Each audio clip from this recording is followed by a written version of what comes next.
Occupancy levels at the St. James Club Morgan Bay Resort have been at an all-time low due to the ongoing pandemic.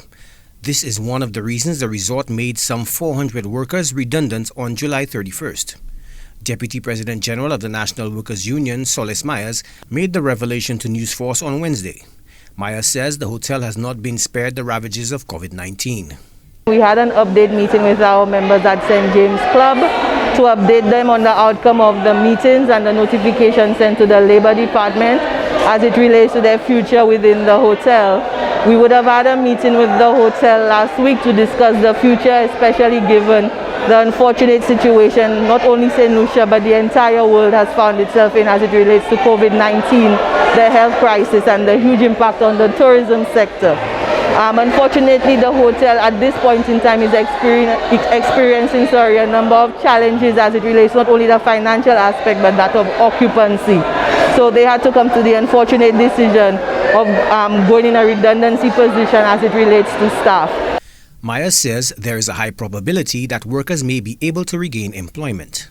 We were able to come up with agreeable solutions on the way forward, which would include severance payments, also to a certain measure of job security when the hotel finally reopens in terms of a phased approach.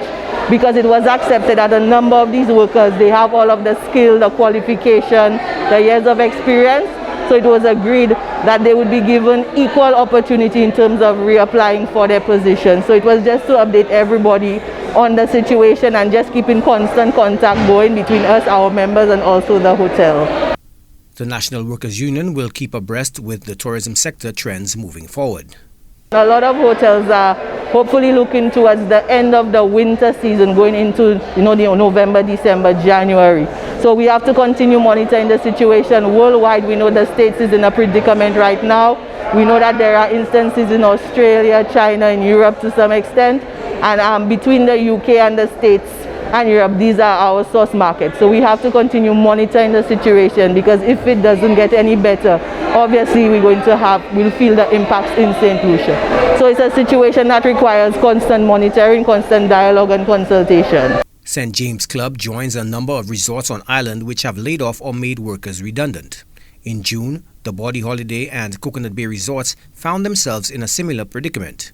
The tourism sector remains one of the hardest hit industries during the pandemic, and SLHTA officials believe the economic impact of the crisis will linger. The UNWTO estimates that 100 to 120 million direct tourism jobs are at risk even if travel restrictions are eased by early September or December 2020. Joachim Du Plessis, HTS News Force.